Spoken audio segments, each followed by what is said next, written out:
Hello, everyone. Welcome back. Dr. Kara Wada here, board-certified allergist, immunologist, certified life coach. I've spent over 14 years helping people with complex conditions, and I also happen to be a Sjogren's patient myself. Today, we're addressing a question that I hear constantly in my practice and online. Why is it so, insert the four-letter word, difficult to diagnose and treat Sjogren's? If you've been struggling to get answers or feeling like you are on a medical merry-go-round or the game of hot potato, this video is for you.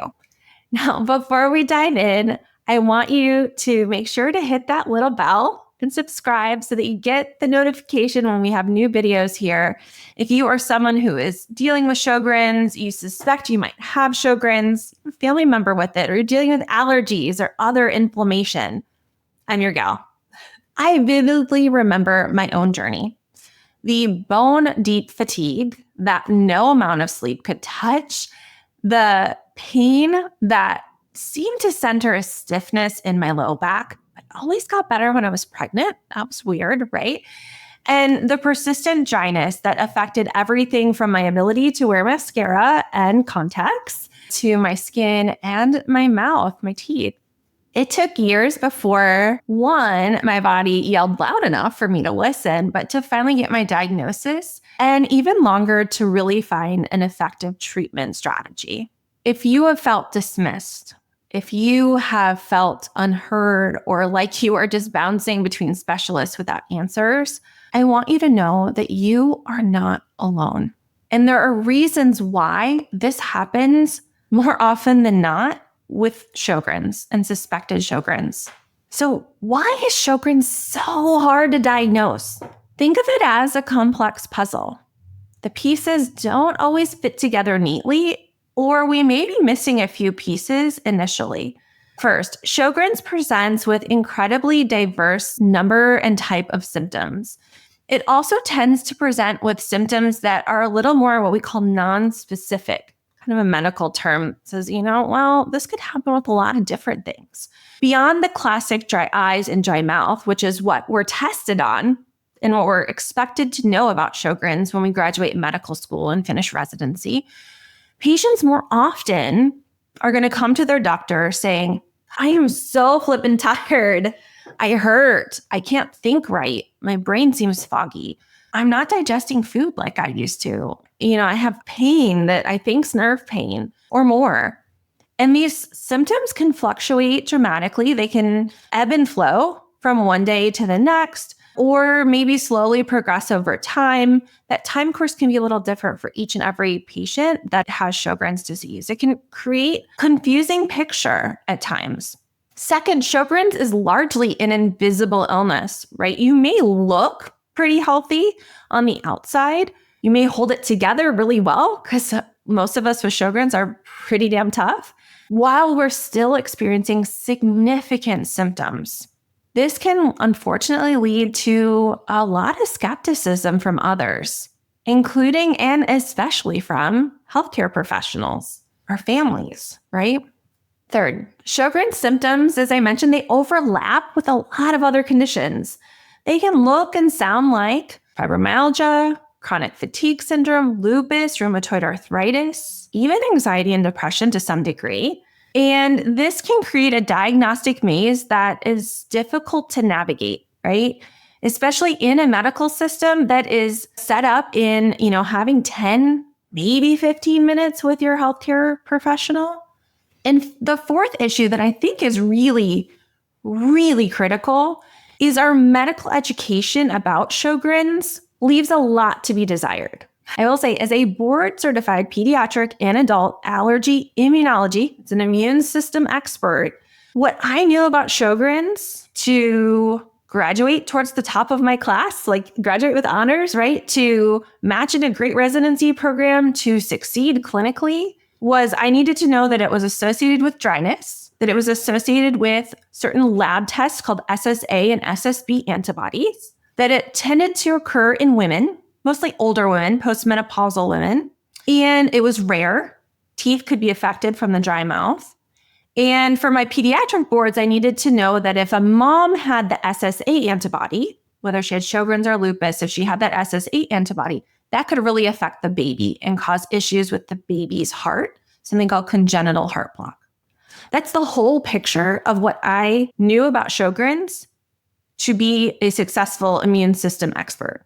That's it. So vast majority of my education on Sjogren's has come as a result of, one, my diagnosis and digging into the research that's out there, but even more so from my fellow patients. I've had a huge education from you all. Go read this, look at that. Dr. Sarah and Sjogren'sAdvocate.com, incredible resource. Incredible. Go support her. Go give her go Venmo her and Bexy some money. Incredible resource. Healthcare professionals receive minimal training on this condition. And there are a lot of misperceptions and myths that are passed along, like the game of telephone. So it's passed along that Sjogren's is rare, that Sjogren's is always associated with positive labs, that it's a nuisance condition that, really we can't do anything about. And all of that is factually wrong. It is inaccurate. But that is this, the game of telephone, right? You start by saying elephant and you get to the end and, someone says rhino, right? Like the messages get mixed. It's this knowledge gap that is really problematic when it comes to helping you get a diagnosis that is accurate and that is timely. And I really, really appreciate the work the Sjogren's Foundation has been doing to really reverse course on some of these myths that have just been perpetuated for decades. They've had some incredible continuing medical education programs they've had the last few years. This last State of the Sjogren's was really, really great, all about the neurologic implications related to Sjogren's, which are huge and totally overlooked in medical education. So how is Sjogren's diagnosed? We have to think about the whole picture and think about multiple approaches working together. And really where that all starts is a really thorough assessment. We call it a history and physical. It's evaluating not just dryness, but we're going to think about all the ways Sjogren's might be affecting the body and really get that lived experience of the patient. And that takes time, right? You can't get through all of those symptoms, all of those body systems, and ask all those questions, unpack all of that lived experience in 10 minutes. It's impossible. And that's why I schedule patients at a minimum of a 50-minute visit. And I have a buffer there, so we block it for an hour. Ideally, I'd love to have 2 hours with those patients. And that's what I request for new patients if they're able to do it. Because really, it just takes that time. You've been through the healthcare system. You've seen how the sausage is made. You've seen the dumpster fire in action, right? So then after we get that lived experience, that history, objective tests can be really helpful to see, do you have objective eye dryness? Schirmer's test measures tear production by putting a little filter paper on the lower eyelids. You leave it there for about 5 minutes, and then you measure to see how much is there. We can also test salivary gland function. We can quantify how dry your mouth is. We can also do that on physical exam. And interestingly, you can do that fairly well on a televisit. Blood work can also be really helpful. In 60 to 70% of patients, we do see specific antibodies like the SSA and the SSB antibodies, along with other markers of inflammation that can be really helpful. But this is not enough in 30 to 40% of people. And that's when we might need to think about other strategies. So sometimes I'll look for a little bit of non-standardized testing, something called an early Sjogren's antibody profile, a test panel that Quest has that's pretty helpful. It's not a first-line test, but it can give us some additional information. We also can talk about obtaining an ultrasound of the salivary glands to look for inflammation.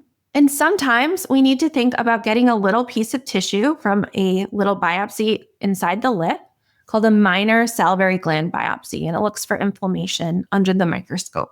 But even this, there is an overemphasis on this, kind of diagnostic criteria on the dryness.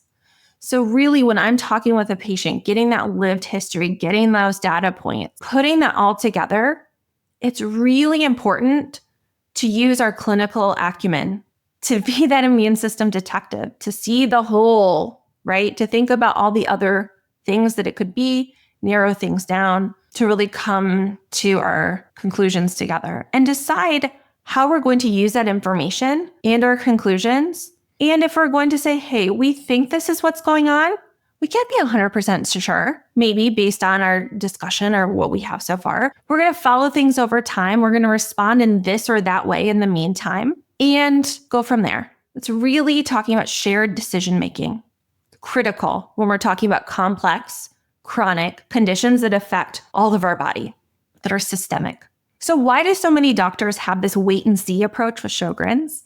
Many patients will tell me that their previous doctors, said, oh, if you have to have an autoimmune disease, Sjogren's is the best one to have. And we're just gonna sit on it, essentially delaying treatment until symptoms became unbearable or they were seeing signs and symptoms of organ damage.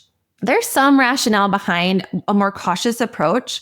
Certainly there are some doctors who are more cautious and more conservative with their overall medical management. They want to avoid exposing people to medications or potential side effects. And they may want more absolute certainty in their diagnosis before starting treatment. There's always kind of this push-pull, right? And this, or teeter-totter, weighing the pros and the cons. There are also maybe some considerations about healthcare costs and resources, but really when we're thinking about some of the mainstream early treatments, that's not really the case. Pretty low cost treatments. But waiting comes with significant downsides. Sjogren's is progressive. Again, this is where that breakdown is in the education about Sjogren's. It is progressive. It is inflammatory. We know that having a diagnosis of Sjogren's and having untreated chronic inflammation causes damage over time, especially if it's left untreated. We know this in regards to increased levels in heart disease. Having an autoimmune condition, having a chronic inflammatory condition raises your chance of having a heart attack or stroke. So living with untreated symptoms not only can significantly impact our quality of life from disrupted sleep, difficulty working, fatigue, enjoyment in our everyday activities. For me, sitting on the floor, playing with my kids, that was really impacted. Early intervention may help slow disease progression, and preventative measures could reduce long-term complications. And really what's been so challenging with Sjogren's is we have not seen this huge pipeline of drugs that have come down the market, onto the market that have really been life-changing, like we have seen with rheumatoid arthritis and psoriasis and psoriatic arthritis and even lupus in recent years. It's coming. It is coming. And I'm so excited to have more tools in our toolbox. But I think, to give many of my rheumatology colleagues the benefit of the doubt, they haven't had many tools in their toolbox. They've had hydroxychloroquine, a little methotrexate, maybe some flutamide. And when stuff really hit the fan, they had rituximab, which is something that we're, a lot more cautious about using because it essentially wipes out half of your immune system. But really, I would say, even though we don't have as many tools in our toolbox, doesn't mean we can't meet our patients where they are at and come up with a game plan to help them. So as a physician, as a Sjogren's patient, I believe in a balanced and a proactive approach. You shouldn't have to suffer through debilitating symptoms while waiting for absolute diagnostic certainty. There are a lot of options that are out there that, in my mind, with a good discussion about risks and benefits, the juice very well may be worth the squeeze. We can begin with low-risk interventions like lifestyle too, that can help lower our risk of heart disease overall, right? We can continue then to refine our understanding of your specific symptoms and situation and labs and what your diagnosis may be. So who should be on my healthcare team for Sjogren's?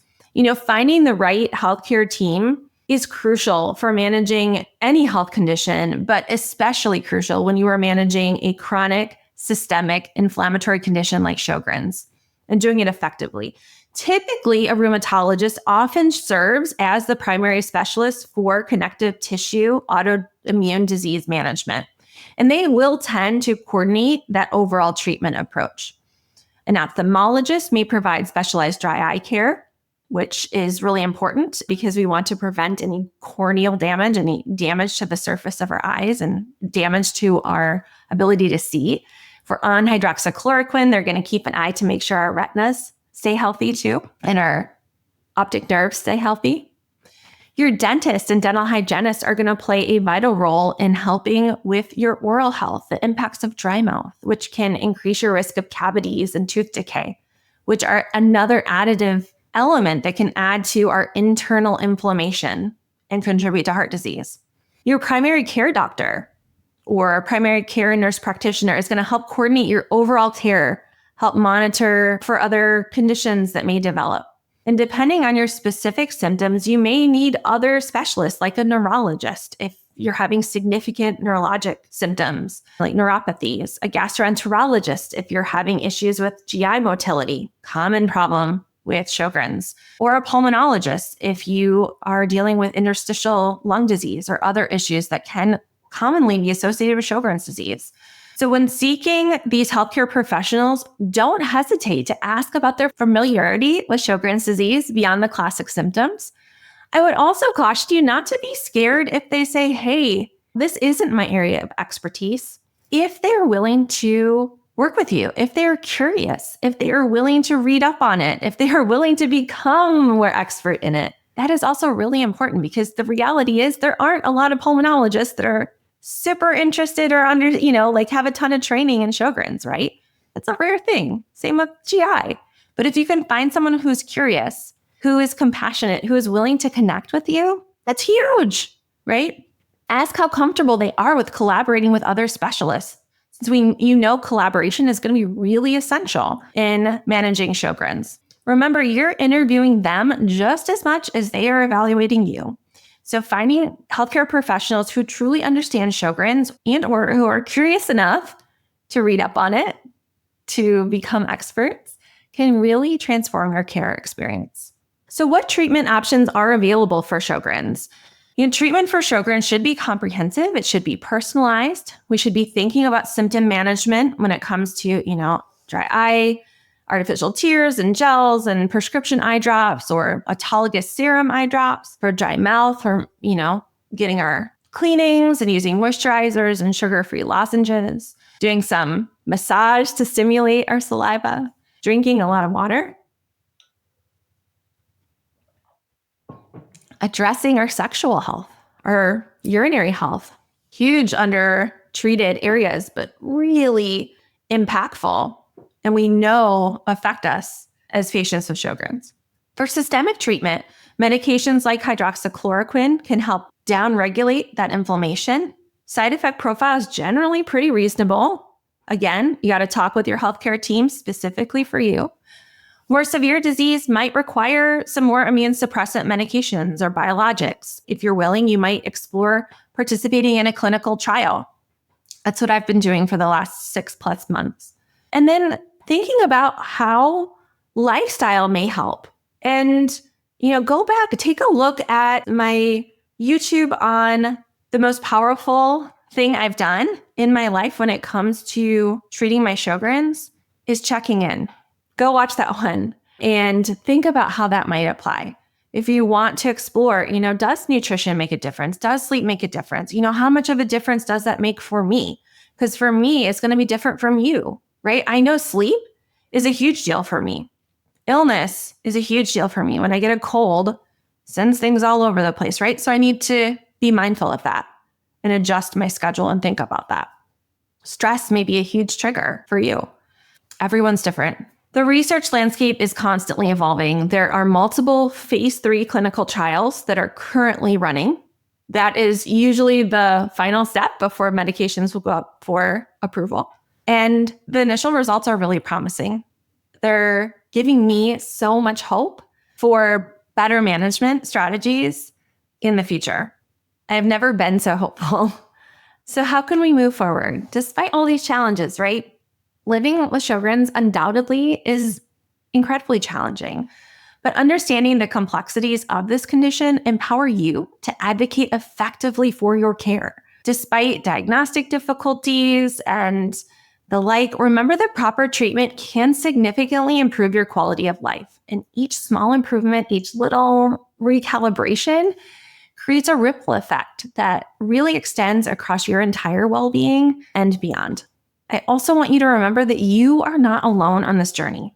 There is a whole community of fellow Sjogis navigating these same challenges with their own little nuance, right? We're all individuals, but there are those broad brushstrokes that we're dealing with. We're sharing insights and supporting each other through difficult times. And connecting with others who understand your lived experience can be so validating, can provide some practical strategies, some troubleshooting that you maybe haven't considered. If you are struggling with Sjogren's, maybe you suspect you might have Sjogren's, but are on your diagnostic journey, be sure to join my free Facebook group, the Success with Sjogren's Sisterhood. We call it a sisterhood, but our Shogi guys are invited too. It's the spirit of sisterhood that we're talking about, that community, that connection and support. Download my Sjogren's Superhero Starter Kit. It is a free kit that is chock full of tips, of tools, of like other people in the Sjogren's community that you need to follow and connect with. So links to Sjogren's Advocate and Dr. Susan Masterson and the virtual Sjogren Summit, which we've put on for the last 3 years and will take place again this summer. I've also recently launched my own telehealth practice where I can work with you directly to help you through that diagnostic process, to help with management of Sjogren's disease and developing that holistic approach. You'll find the link to my practice website in the description below. There'll be an updated list of the states that I am licensed in. What has been the biggest challenge in getting a diagnosis or finding effective treatment for you? Share your story. Let's support each other in the comments. Stay curious, stay compassionate, keep building those connections. This is Dr. Kara Wada, and I will see you in the next video.